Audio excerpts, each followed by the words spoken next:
Hi. Hey. Happy Father's Day. Thank you very much. It's been a good day. Yeah? What did you have for lunch? Steak, baked potato, artichoke, Oh, yeah. and a summer salad. I'm super full. So good. Hello and welcome to the Resilient Lineage podcast, where we reflect on the past, anticipate the future, and discover what God is up to today. I'm Olivia. And I'm Milo. And we just ate an epic lunch. And then we decided to come do this. Yeah. So it's great all the way around. You know, nothing says Sunday afternoon. Happy Father's Day like recording a podcast. Right. Spending this time we've been together. busy. We've been really busy. Usually what we do is we usually have 2 or 3 podcasts in the queue that are kind of stacked up, and because, you know, sometimes our schedules don't align and to always sit down every week. And so we stack them, and we haven't had it. We did that. And then we just haven't had a chance to sit down for a while because you've been super busy. I graduated From high school. I'm looking at a brand new high school. That new car, new life smell is coming from Olivia, where she is. Is that not a good thing? The smell caught me off guard. It's like, I smell new. So she is now officially in adulthood, having completed her high school education. And I'm carrying the burdens of man. Yeah, that's right. Adulthood on my back. And then we've been hosting Family's been in, and we had a great party here last week, a graduation party where we had friends from all kinds of walks of life show up. And anyway, the point is we've been busy, and which I don't like that phrase, to be honest with you, which that's a total other topic. But we're having the chance to sit down today on Father's Day. And we know this podcast comes out on Tuesday. So depending on when you listen to this, we're just letting you know when we're recording. Yeah. The headspace that we are in as we consider this. Today's podcast is going to be on 3 traits of an exceptional father, but we're going to share a ton of information, statistics and all kinds of stuff. And in light of that, we always post show notes. So this may be one of those show notes that you want to go check out, click the link, and go download for your kind of purposes. If this is information you could find helpful in passing along to others. The other thing is this may be a really great podcast to share with others. Maybe you're a new dad. Maybe you hope to be a dad. Maybe you already a dad. You are already a dad. You know, maybe everybody has a father, right? Yeah. And this could be something you send to your father to generate some conversation. The point is this, I think this podcast, I think they're all pretty shareable, but I think this is going to be one of those that's up there just because of the nature of what it is. And so, you know, be thinking about that. We want you to think specifically, who else could I send this to? Who else needs to hear kind of this information? We're living in a very noisy world where there's a lot of high volume opinions, meaning that the volume knob is turned up really loud on this stuff. And I think sometimes it's drowning out like some just basic common sense of what fatherhood, what an exceptional father is. So, was that enough setup, do you think? Yeah. Okay. So let's define our terms. That's a good idea. Shall we? So we're going to talk about, we're going to kind of walk you through sort of the problem, right? We have a fatherlessness problem in America right now. But it was interesting as I was looking up a bunch of the stats we're going to share. Nobody defines fatherlessness explicitly. And so the definition we're going to share with you is one that we've kind of cobbled together in light of a bunch of the articles that I was reading in prep for this. So you want to read that definition for us? Yeah. The definition of fatherlessness is an uninvolved father who does not live with their children. So this could mean like somebody could be fatherless because their father passed away. It could be somebody who never knew their dad. You know, mom got pregnant and dad bounced and was never around. Could be a family that's divorced and the father moved out of state and is away. So the word uninvolved, that's a tricky word because it could mean that he's not present, he's not financially contributing, he's not involved. A variety of factors. Yeah, there's all kinds of different factors with this. And unfortunately, I never found a really great, as we're going to read here in just a bit, we're going to throw a bunch of statistics your way. But no, I couldn't find where anybody defines fatherlessness outside of like a little bit of kind of paragraph. So as best as I can tell, this is how it's being generally defined, which is an uninvolved father. So it might be somebody that they know they have a dad. They know he's alive. Maybe he sends a Christmas gift or a birthday present, but outside of that, not involved. Mm-hmm. Now that's in contrast to, there are some fathers that the parents may be divorced and the kids might be living with their parents, or with their mother, but the father is still involved, right? Still providing, financial support, showing up at ball games, showing up at academic things. Does that make sense? Yeah. So we're not talking about that. So if you're listening to this and you're like, well, my parents are divorced, I live with my mom, does that mean I'm from a fatherless home? No, not necessarily. So we're taught that key word there is uninvolved, and not living with their kids. So you can have a father who maybe lives with his kids and he's uninvolved, like he's just not part of their things, but the fact he's living with them is some measure of involvement. Yeah. So now we know there's a significant portion of this audience that's in the military. There's lots of fathers. You and I both know fathers right now that are deployed. They are not involved in their family's lives. Not because they don't want to. It's because they physically and like their job won't allow them to. Yeah. Yeah. And it's for a set period of time. And so when they are here, when they're not on deployment or exercises or trainings, they are involved in their kids' lives. So we're not talking about those folks either, right? So it doesn't mean like, man, I've been gone for the last 6 months deployed. Does that mean my kids are one of these statistics? No, not necessarily. So this idea of being uninvolved is somebody who it's a man who doesn't live with their kids and is taking no interest in their kids' lives, is not involved in any sort of capacity. Okay. Is that enough? That's a great definition. Okay. So what did you think of this statistic that the next There's a lot. Yeah. You want to read that for us? Higher than I thought. Yeah. So it says currently 43% of United States children live without their father. That's like half. Well, it's not half. Almost. It's pretty close. I didn't know it was that high. That has increased every year for quite a while. I think when I was in high school, getting out of college, it was, I could probably look it up, but I think it was probably the upper 20s. So it's gone up quite a bit over the last few years. Yeah. And it's having a massive effect in our culture. In fact, we're going to walk through this, but if there's anything that could solve, like if you were to pick, hey, what is one thing that if we changed this one thing would radically change America for the better, it's addressing this issue of fatherlessness. If you change, it doesn't solve all the problems, but it reduces the fever that we have in a lot of areas really, really, really quickly. So here are some of the destructive behaviors that come from youth that that come from fatherless homes. So 63% of youth suicides are from fatherless homes. So nearly 2/3 of folks that take their life, their father was uninvolved. 90% of all homeless and runaway children are from fatherless homes. Yeah. 85% of all children who show behavior disorders, in other words, they act out. They're, so that kid that, in school that's can't get along with others and is always in fights and, causing disruptions. 85% of those kids come from fatherless homes.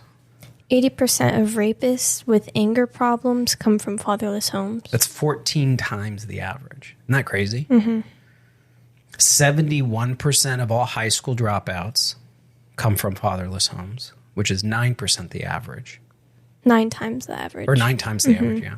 And 70% of all adolescent patients in chemical abuse centers come from fatherless homes. So those are people that are like getting some kind of treatment, like they're trying to get off drugs or something like that. 75, so 3/4 of those folks. And that's 10 times the average. It's crazy. Fathers in education, 40% kids that are, so kids that have involved fathers, 40% are less likely to repeat a grade in school. 70% of them are less likely to drop out of school. More likely to get A's. And then more likely to enjoy school and engage in extracurricular activities. And then 2 times more likely to go to college. What a massive difference, like a radical difference. Yeah, so I've been familiar with a lot of these stats. They change every now and then, but I've been familiar with a lot of these numbers for a while. As you were looking over these, what stood out to you? I think there's a different, it's not necessarily talking about mothers per se, but there's this role of the father that's like this leader, this such a drive for the family that when they're not involved, everyone, like the family life kind of just falls apart. And then when the statistics like back that out, like 70% are less likely to drop out of school because their father is there. And there's, what were you telling me? Where guys like words of affirmation, not words of, like value respect. Yeah. More than love. And that's the opposite for girls. And I feel like mothers only give half of that. And fathers tend to pour in more like, I'm proud of you. And it has a more weightier value. Well, I think we're Christians. No. Like, I don't think that's a hidden thing on this podcast. And I think that's like God, that's the way God designed it, right? That you're supposed to have 2. Now, having said that, we recognize we live in a broken, fallen world and things don't always work out. And, trust can be betrayed and people's parents. I mean, your grandmother, my mother, her father died when she was 9 years old, right? So and it was a tragedy. It was a work-related accident. So there's these things that just happen in life, tragic things. So but I wonder how much of this is preventable. That the vast majority of these statistics, like I said, the fever of a lot of these problems, suicides, incarcerations, substance abuse, people not realizing their potential through their academic pursuits, like all of these things could be severely reduced if fathers would step up to the game.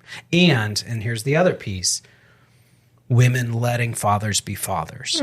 I was talking with a friend of mine the other day, and he was on the phone. He was talking. It was kind of a heated conversation. And he hung up, and he looked at me, and he says, I got this friend of mine who's like doing a podcast on how like women don't need men. And I was like, that's the stupidest thing ever.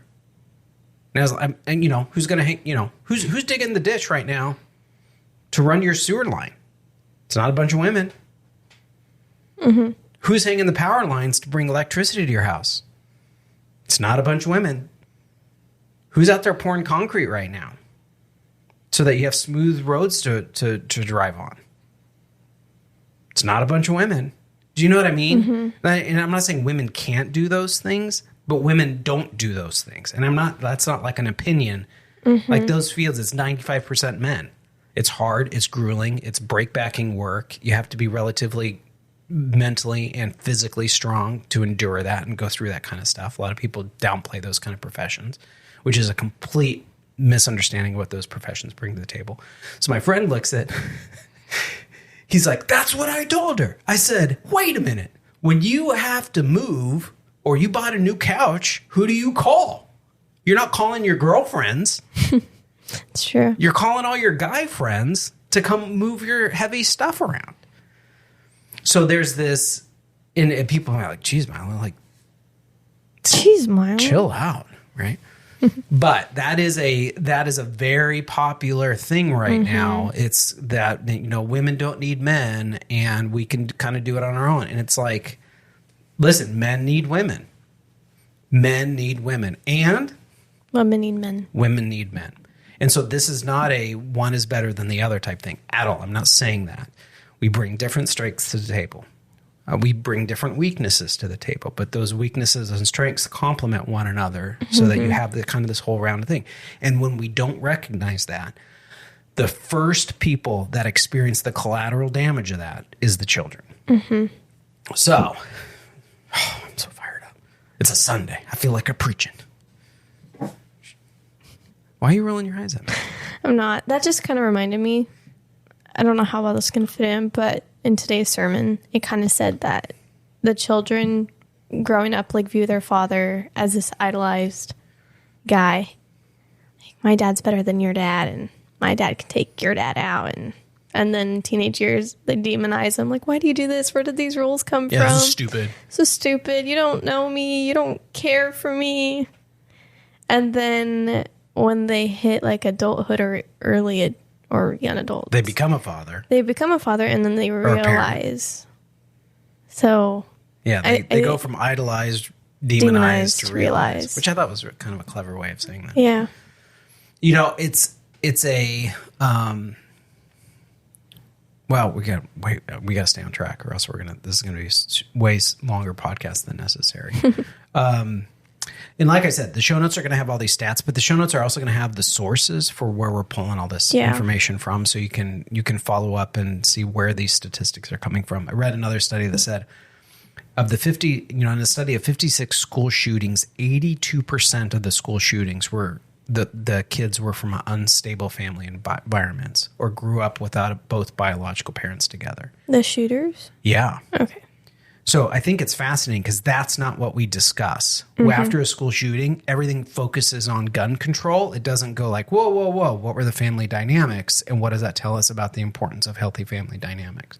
That's not a part of the conversation, which I think is foolish. And I think this is where, okay, so our podcast listener, I don't know what to call our audience. Friends? What should we call them? If you have an idea of how we should refer to you. Because I don't know, times I'm talking to you and then I want to talk to them. I don't know how to bounce between those. Sup, listeners? Sup, listeners. So listeners, one of the things that I've there's a skill to it, is when the media says, hey, this is this, they'll present a solution to a problem, but they've also framed the problem. Then it lets them frame the solution. One of the things I'm learning is you're not even defining the problem accurately. Take school shootings. I'm not, I don't want to get into politics of gun control, but the fact that rarely, if ever, do they discuss as one of the problems, the broken family situation that this person may have come from, but they jump to another thing. It's because they want to deliver solutions. They want to articulate guns as the problem, not the family unit as the problem. And so where are they going to end up talking about as a solution? Gun control. Gun control or whatever it is. So, to me, this is where it's important for us to kind of go, what's the lens that I need to be looking at things through from a biblical perspective with God's kingdom in mind? If you address fatherlessness, here's some just natural things that are going to take place. And this is all... we're not sharing, these aren't opinions. This comes from the American First Policy Research, and there's a great paper they wrote on all of this. You're going to decrease in criminal activity and increase in safe communities. Decrease in abortions and increase children born into stable families. You're going to decrease poor academic outcomes and increase educational outcomes. And then decrease mental health crises and increase mental well-being and confidence. Yeah. So... okay, I think we've built the case, right? Yeah. But it's a funny thing because I think Mother's Day is a super big deal, and I think it should be. This is not me saying it shouldn't be, but Father's Day is, oh yeah, dads. And I think if there's anything that I think we've done poorly in this culture is recognizing and highlighting the importance and the calling to be good, effective fathers. Most fathers are portrayed in modern media as bumbling idiots. Mm-hmm. And for humorous purposes. And so, even what do you call a poor joke? What kind of joke is it? A dad joke. It's a dad joke, right? Because, and I'm not saying that there's anything wrong with that explicitly, because you use poor them. jokes are dad jokes. But it speaks to the cultural mentality behind this. That's a good point. Okay. We're going to move to 3 traits. Yeah. Of exceptional fatherhood. So, in light of all that, okay, we're not just wanting to get on here and, whine and complain about the fatherlessness issue. I'm going to look into God's word and kind of highlight what it looks like for a father to be at their best. You want to read the passage of scripture for us? Yeah. It's from 1 Thessalonians chapter 2, verses 11 through 12. And it says, "For you know how, like a father with his children, we exhorted each one of you and encouraged you and charged you to walk in a manner worthy of God, who calls you into his own kingdom and glory." I love this passage. And what I love about this is Paul goes, hey, you know that thing that dads do? When dads are on their game, you know that thing they do? That's what we want to do for you. So what I love is Paul's laying out, hey, and he's not saying all fathers do this. He's saying that when fathers are hitting on all cylinders and they're being the men they're supposed to be, this is what they do. And that gives an example to everybody else. Mm-hmm. It's not that only fathers can do this. It's that when fathers do this, it changes the cultural atmosphere and raises the game for everyone, which I think is a beautiful picture, right? And so the end game, right, is that people are living for God's kingdom and God's glory. That's the aim of their lives. Now, before we get into all this, I'm sensitive to the fact that there are some people listening that don't have fathers. Maybe their father abandoned them. Maybe their father passed away. Maybe their father, there's a broken relationship with, they know where they're at, but there's an antagonism there between them. So I recognize that not everybody listening to this podcast has great relationships with their fathers. So having said that, Psalm 68:5 says, God is the father to the fatherless and the provider to the widows. Like those that don't have a father, the Lord goes, I got you. So don't hear any of this. Like if you don't have a father in your life that's involved, that somehow you're getting, you're going to be kicked to the curb in the kingdom of God or ignored or neglected in the kingdom of God. If anything, like God's got a path for you, and he's probably got some other men in your life that can provide some leadership and guidance for you. And so while there's no substitute for who your father is, I've talked with multiple people that will tell me their family story, and they'll oftentimes say, like, yeah, my uncle was my father figure growing up. Or I had a stepdad who married my mom and treated her right and loved on me, and that's who I consider to be my father. Or I was adopted into this household, and whatever it is. So it might not be an ideal situation, but we want you to take confidence that God has a path for you. He will ensure that this area in your life is covered down on, but you're going to have to follow him in figuring out what that is. Mm-hmm. Okay, so having said that, there are 3 things here that Paul lays out in this letter to the 1 Thessalonians, where he says that fathers do. The first is exhort, the second is encourage, and the third is charge. So these are the exceptional traits that we want to highlight. Mm-hmm. You want to read this first one for us? Yeah. So trait 1, exceptional fathers exhort their children. Fathers call their children to their side and invite them to do a life that is more than what they can be, that could be imagined. These kinds of fathers don't just point the way, they walk the way with their children, showing them how to live in a manner that is pleasing to God. So when I looked at that word exhort, because sometimes when I hear the word exhort, I think of like somebody going like, you can do it. Do you know what I mean? Or like take the hill or do the hard thing or whatever. Mm-hmm. But the word actually, like the cultural connotation is come alongside.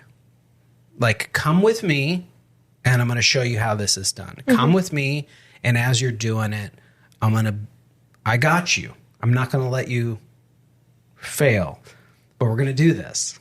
It's not going to be an option. What thoughts do you have around this? It's such my life. How so? My father is a man of many traits.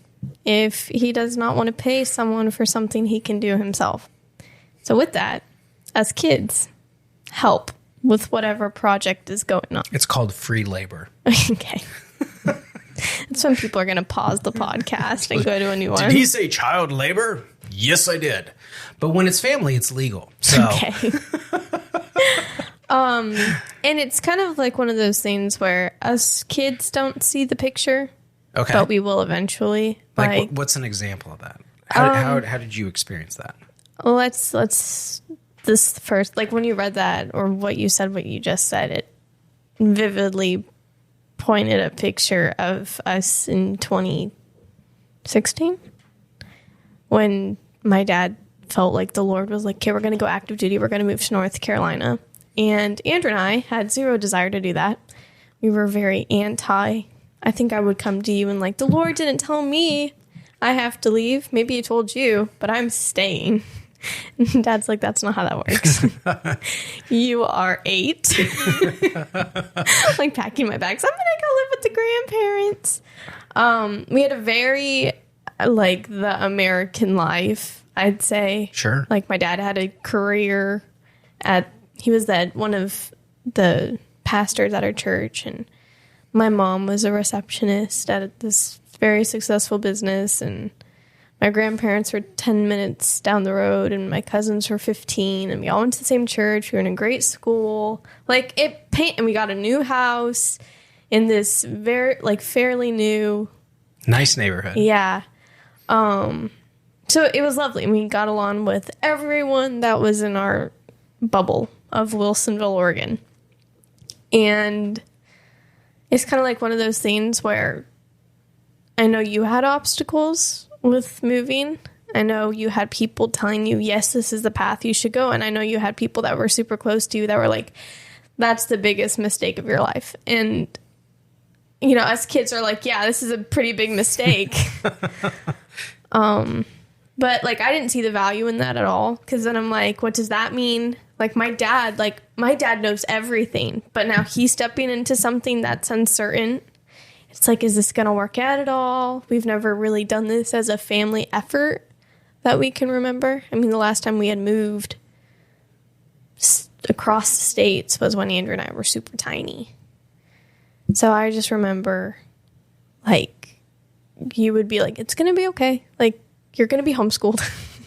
You're not going to have to, like, adapt super quickly to this new environment, but... Well, and I think, too, your mom and I always committed in raising you guys. I can't remember a specific time we had this conversation, but I know it was an ongoing sort of posture as a family was we were never going to pretend to know more than what we did. Mm. So the times when we've had to make some decisions that we knew this was the decision that needed to be made, but it doesn't mean the outcomes are guaranteed. Yeah. And it doesn't mean we know how all of this is going to work out. Mm-hmm. The answer is always like, we don't know, but our lack of understanding does not preclude us from stepping into this. Yeah, doing what God tells us to do. You know, it's kind of already laid out in Scripture. Lean not on your own understandings, but in all your ways acknowledge Him, and He'll direct your paths. Mm-hmm. Okay, well, if that's the case, as a father, I don't need to pretend that I got it. No, don't worry about it. It's all going to work out. It's like, well, I'm confident it's going to work out, but not because I know how it's going to work out, but because I know who is going to work all this out. Yeah. The Lord is going to work all of this out. That's good. I think that exhortation piece is, hey, let me walk with you in your uncertainty. I got uncertainty. Yeah. Let's walk with this together. Now, the things you're uncertain about, that's not a big deal in my world, and it'll work out. And in the grand scheme of things, it's probably not that big a deal. You look back at some point and go like, why was I ever worried about that?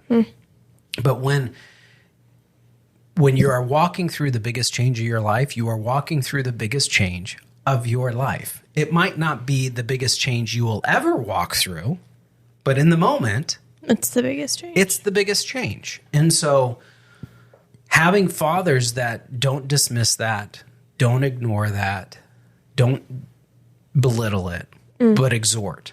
Yeah. That come alongside and go like, I see where you're at. I hear where you're at. Let me repeat back to you so you know I've heard where you're at. Now, what does it look like to take a next step forward? What are we going to do tomorrow? That is the step of obedience that we're called to take. Because the greatest thing any father can do, the greatest thing, is to point to Jesus and say, let's walk together with him, towards him. And I see friends of mine that say that, and they think that means loading people up in the car and going to church, which is great. Do that, but it's way more than that. It's stepping into the uncertainties of life and going, let's figure out where God is in all of this, and let's take one step closer to him in light of that. Despite that. So trait number 1, exceptional fathers exhort their children. Trait number 2. 2. Exceptional fathers encourage their children. Fathers call their children to gain the appropriate perspective and emotionally regulate how they are feeling. To be enslaved by your emotions is to be in a bondage. Your relational and spiritual maturity will only rise to the level of your emotional maturity. I'm glad you put that in there. Why is that? I think it's really, again, kind of like you don't, in today's society and also television shows, here's the father sitting on the couch watching a football game, and the kids come in from the back patio, and he's like, how's school? And they're like, good. And they go up to their room and shut their door. And then the scene ends. And I feel like that's super easy to do and super comfortable, because I don't want fathers to think like, oh, I have to get permission from my kids to talk to them, or I have to, my kid is super mature or super immature, and I don't want to go with that. And it is a two-sided relationship, but you're the adult. Like, yeah, be the adult. This isn't two kids hanging out. Like, you're at the same level. And I want to give credit to the book. There's a book called Emotionally Healthy Spirituality by Peter. Okay. I don't know how to say his last name. I always forget. Let me look this up real quick. But in the book, sorry, I should have looked this up in advance. Yeah, it's okay, Dad. Okay. This is where you fill in the dead air, and you use Scazzaro, Peter Scazzaro. But I led a Bible study on this topic last year at our church, and that was one of my biggest takeaways from that study was, if you want to be spiritually and relationally healthy, you have to be emotionally healthy. That if you're not emotionally, so if you're prone to being easily offended, is like the wherever your capacity is in that area, that's the capacity for the relationships you have. Whatever that capacity is, in your level of emotional, if you're easily offended, that also affects your spiritual maturity. Because you're going to be praying about being offended all the time. Lord, take these people away. Such a burden. I'm so persecuted. Oh, Lord. It's like, come on, man. Dial it back. Like, this is not persecution. Stop being offended. Press on. Someone cut you in line at Burger King. Sorry. What? And you got offended. I did? Like, no. Okay, sorry. Oh, if. Yeah. Okay. You were doing a hypothetical situation. Yeah. Okay. I'll own it. Well, I mean, you see that all the time, right? Yeah. That it's like, if this is your biggest concern. I mean, I see that all the time working at Chick-fil-A. like, really? Yeah, really, this is what we're going to melt down about. Okay. Yeah. Now, oftentimes the question is this what's causing you to melt down, or is there a bigger thing at hand? Yeah. Has this? That's like you thought you had control over this. Yeah. Despite how your day went. I mean, that's the beauty of working night shifts. You know, everyone's already seen their day, and you're kind of just there. Like, hi, welcome to Chick-fil-A. How can I make you smile today? And they're like, give me an 8-count nugget. Now! With, how long is this going to take? Like 8 Polynesian sauces. I'm like, okay. Anyway. So here's the thing. So Paul says, you know, he's like, hey, we need to do for other what good fathers do. We need to exhort. We need to encourage. Now think about this. When do you need to be encouraged? Whenever you can. Like, it's great feeling encouraged. Sure. But when do you, like, absolutely need it? When you're not? Yes. Like, well, but I mean, it's one of those, when you're lost in the sauce and you're just frustrated with everything that's going on, you're sad with how things have gone, you and I have had those kind of conversations where maybe there hasn't, I don't want to air your laundry, but like there's times when, you know, maybe a report card didn't reflect all the work that you did in it. Okay. Did you know what I mean? Yeah. Like it's kind of going, okay, yeah, so what do we got here? We got a learning opportunity. Do you know what I mean? This is my dad. What are we going to learn from this? Which is what? It's mature and it's a good way to lead your kids. Yeah. And it's going, now let's zoom out. Yeah. Let's take some perspective with this.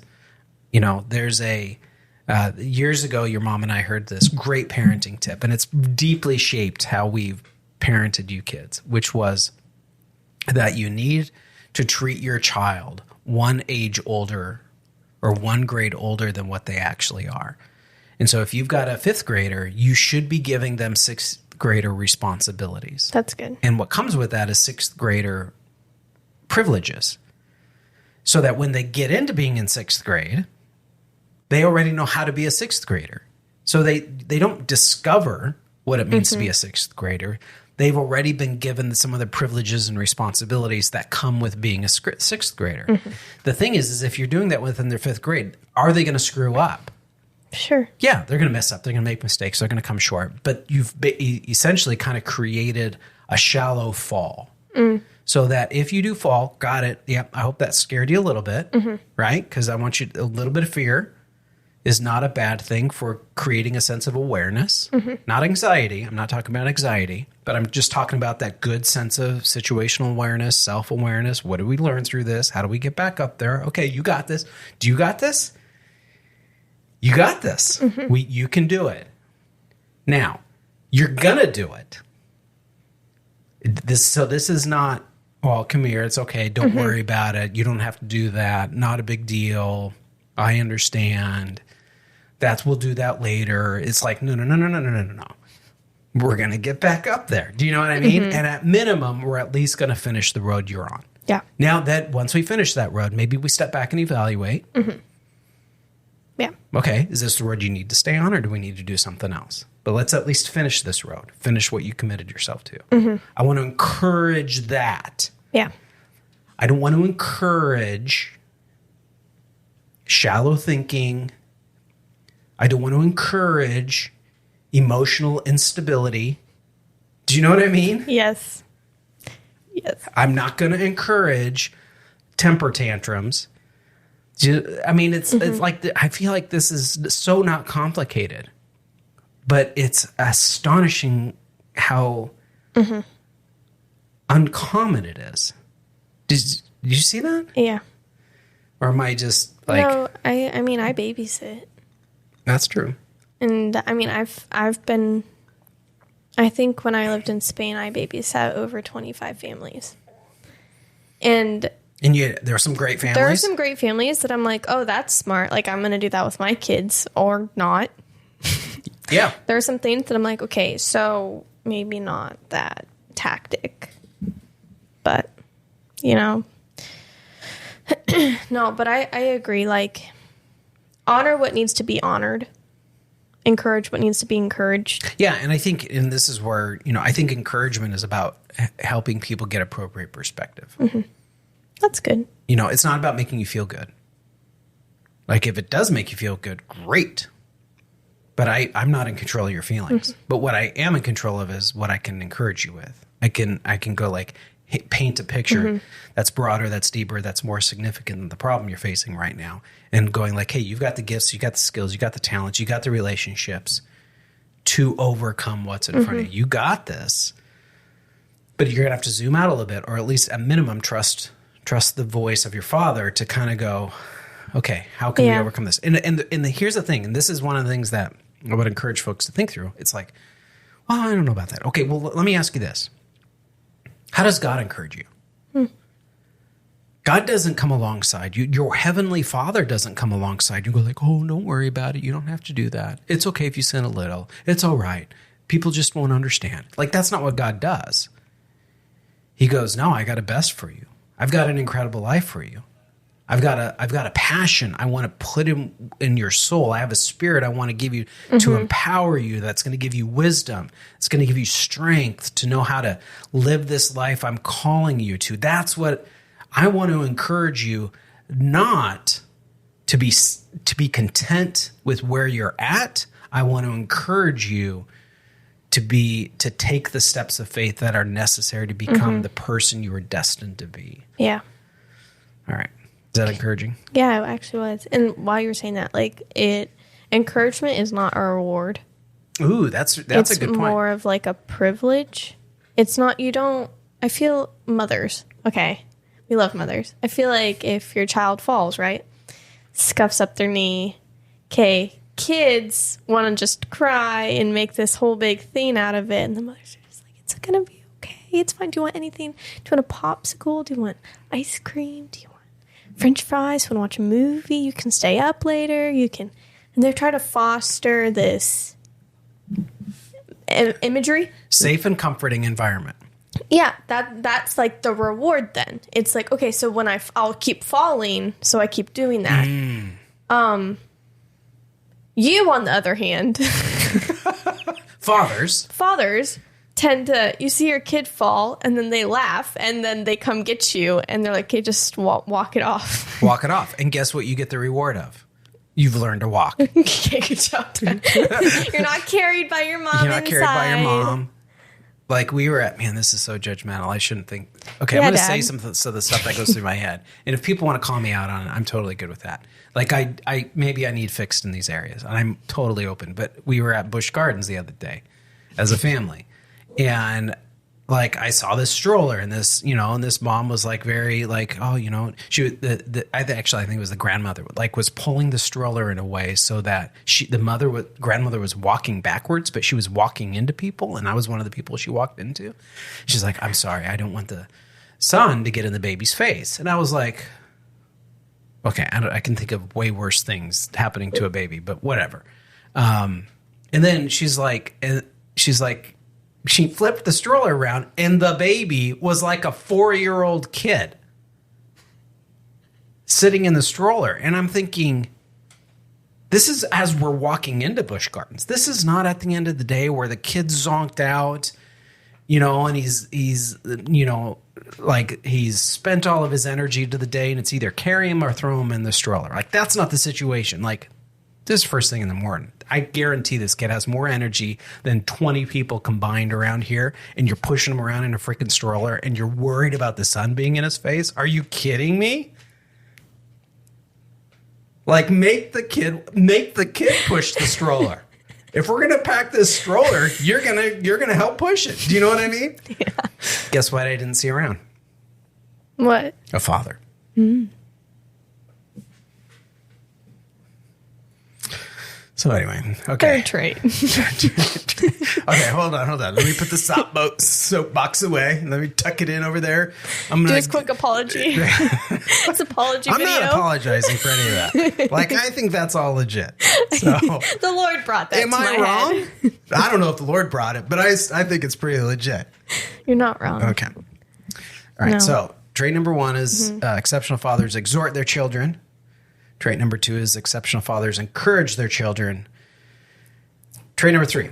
Exceptional fathers charge their children. To charge is to urge towards matters of great importance. Exceptional fathers help their children set priorities, work towards those priorities, and navigate the obstacles that come in the way of those priorities. The greatest priority being a life in pursuit of God. Okay, so I literally just got a memory pulled out of that. So my father values hard work. Yeah, that's right. So growing up, we had chores. We had to do these chores. In fact, they were printed off and taped inside of our bathroom cabinets. The left one was Olivia's chores. Your mom must have done that. And then the right one was Andrew's chores. And we had to do them every week. Your mom did that. I didn't do that. Well, okay. Which is a great idea, though. So we had these duties. And, like, every now and then, Andrew and I could swap. Like, hey, you know, you want to do the toilet? I'll scrub out the toothbrush container. Anyway, so then we got allowance because you value that. You're not just going to... You're going to get rewarded for your efforts. It's not reward. You're going to earn what your work did for you.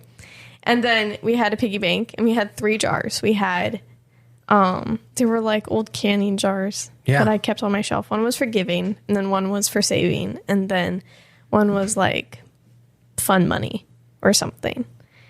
And you would help us tithe and put 10% in giving, and then put like 20, 30% in saving, and the rest in fun.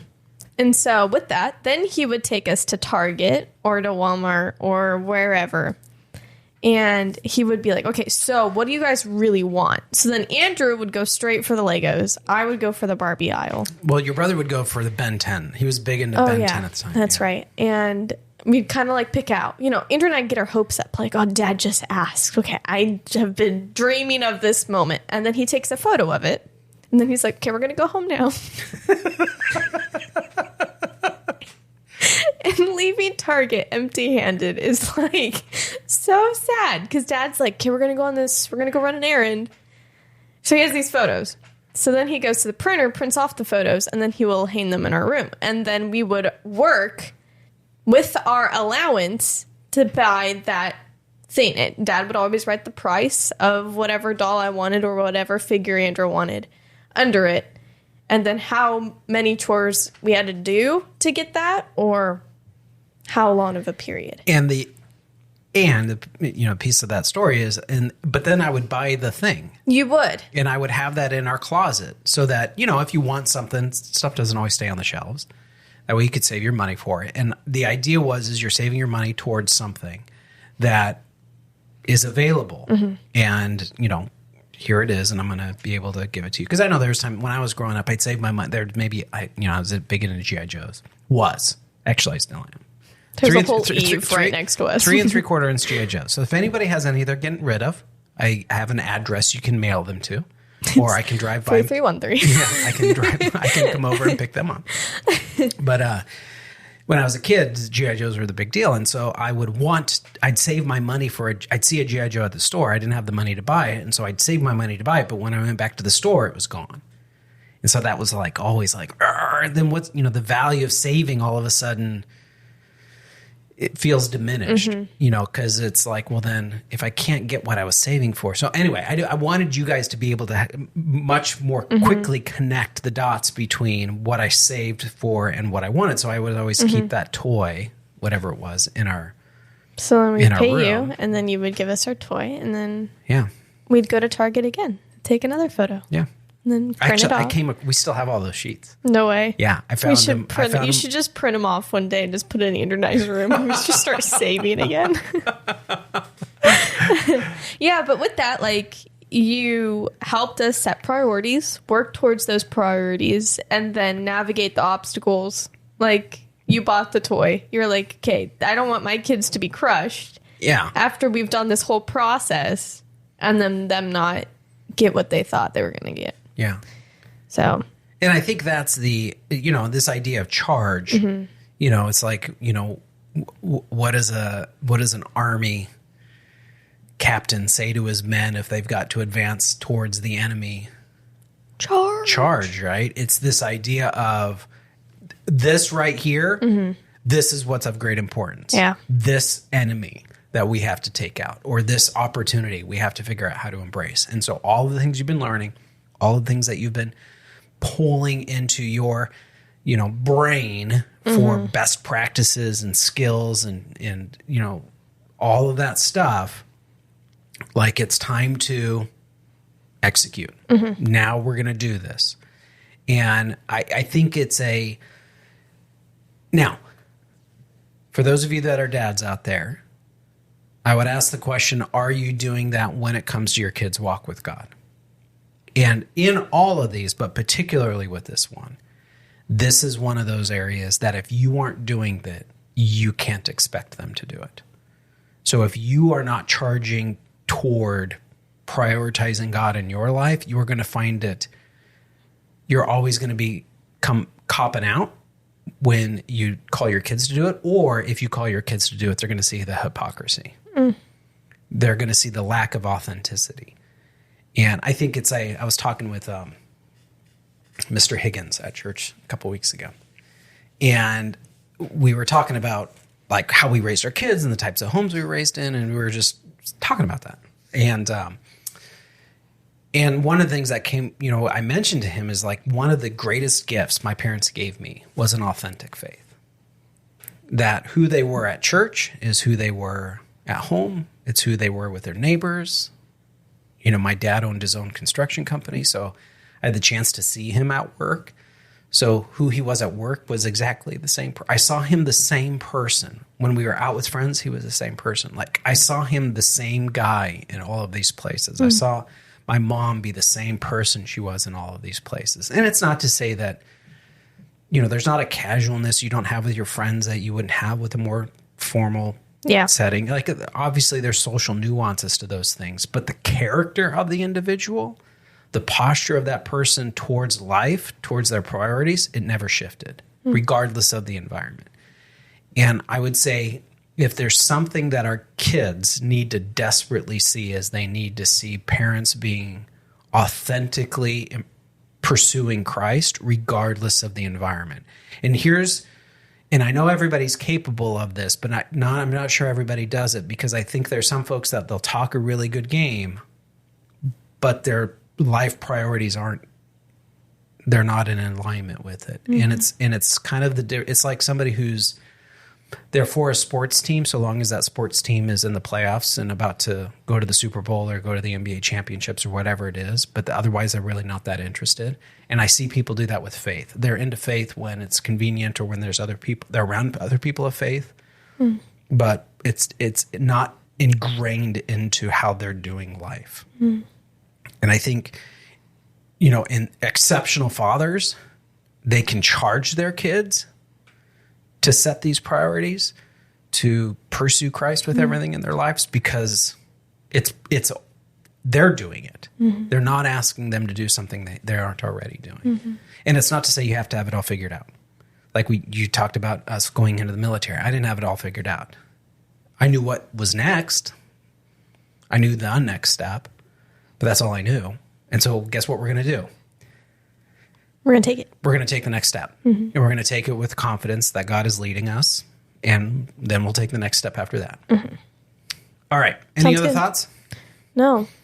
Exceptional fathers exhort their children. Exceptional fathers encourage their children.